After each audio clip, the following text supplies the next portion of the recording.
Presiden Prabowo, penyusunan anggaran harus fokus pada efisiensi dan penghematan. Pada sidang Kabinet Paripurna yang berlangsung di Istana Kepresidenan Jakarta, Presiden Prabowo Subianto menegaskan perlunya pendekatan yang lebih efisien dan hemat dalam penyusunan anggaran negara. Dalam pengantarnya, Presiden Prabowo menekankan bahwa kriteria utama dalam penyusunan anggaran adalah bahwa setiap anggaran yang ditetapkan harus memiliki dampak positif dalam menciptakan lapangan kerja bagi masyarakat. Selanjutnya, Presiden juga menekankan pentingnya peningkatan produktivitas yang dapat diukur dengan kuantifikasi yang jelas. Produktivitas ini, menurut Presiden harus dapat diukur melalui devisa yang dihasilkan atau devisa yang berhasil dihemat oleh negara. Dengan kata lain, setiap anggaran yang dikeluarkan harus mampu memberikan kontribusi yang konkret terhadap perekonomian negara baik melalui peningkatan ekspor maupun penghematan biaya. Selain itu, Presiden juga menekankan pentingnya fokus anggaran pada pencapaian kemandirian pangan dan energi. Saya menyampaikan apresiasi kepada Menteri Keuangan dengan semua timnya yang telah menyusun APBN dengan baik, dengan cermat, kerja keras, karena saya terus-menerus monitor, saya terus-menerus menuntut penghematan, efisiensi. Saya menuntut keberanian memotong hal-hal yang tidak esensial. Saya tegaskan bahwa kriteria anggaran yang akan kita laksanakan, kriteria pertama adalah harus bisa menciptakan lapangan kerja. Sudah saya katakan berkali-kali. Kedua, harus meningkatkan produktivitas. Produktivitas ini harus bisa diukur dengan kuantifikasi. Berapa devisa yang dihasilkan, berapa devisa yang dihemat. Kemudian kriteria selanjutnya adalah harus mengarah kepada swasembada pangan dan swasembada energi. Salah satu langkah konkret yang diambil Presiden dalam rangka efisiensi anggaran adalah melakukan pemotongan terhadap anggaran yang bersifat non-esensial, seperti anggaran untuk seremoni dan perayaan.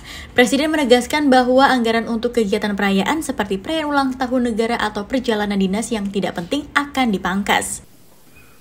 Saya tegaskan kembali bahwa hal-hal di luar itu yang bersifat seremoni, upacara, merayakan ulang tahun ini, ulang tahun itu, hari ini, hari itu, kita tidak anggarkan. Perayaan sejarah, perayaan ulang tahun, laksanakan secara sederhana di kantor, di ruangan. Kalau perlu yang hadir hanya 15 orang, sisanya divikonkan. Perjalanan dinas dikurangi. Saya potong setengah. Dengan setengah kita bisa menghemat 20 triliun lebih. Kalau kita hitung 20 triliun, berapa puluh ribu sekolah, gedung sekolah bisa kita perbaiki. Lebih lanjut, Presiden Prabowo juga meminta agar seluruh jajaran pemerintah memiliki tingkat loyalitas yang tinggi dalam penyusunan anggaran. Menurutnya, pemeriksaan dan evaluasi terhadap anggaran telah dilakukan dengan sangat teliti dan mendalam. Dalam hal swasembada pangan dan energi, Presiden Prabowo menuturkan bahwa pada tahun 2025 Indonesia tidak akan mengimpor beras, jagung maupun garam. Bahkan, Presiden menyampaikan bahwa sasaran swasembada pangan dapat tercapai lebih cepat dari yang diperkirakan, yaitu pada akhir 2025 atau paling lambat awal 2026. Kriteria selanjutnya adalah harus mengarah kepada swasembada pangan dan swasembada energi. Kita harus mampu memberi makan kepada seluruh rakyat Indonesia.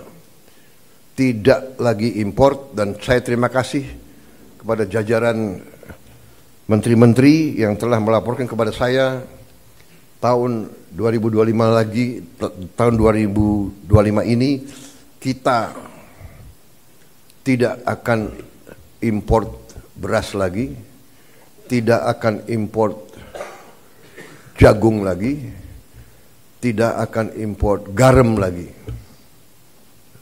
Artinya, target yang saya berikan kepada kabinet bahwa Indonesia kita harus swasembada pangan dalam waktu 4 tahun.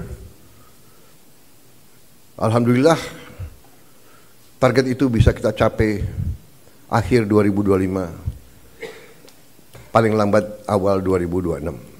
Dengan langkah-langkah ini, Presiden berharap bahwa anggaran negara tidak hanya efektif dalam mencapai tujuan pembangunan jangka panjang, tetapi juga dapat memberikan manfaat yang maksimal bagi rakyat, terutama dalam menciptakan lapangan kerja dan memastikan ketahanan nasional di bidang pangan dan energi. Sebagai penutup, Presiden menegaskan komitmennya untuk terus melakukan pengawasan yang ketat agar anggaran yang ada dapat digunakan seefisien mungkin untuk kepentingan rakyat Indonesia. Tim Eljon Media melaporkan.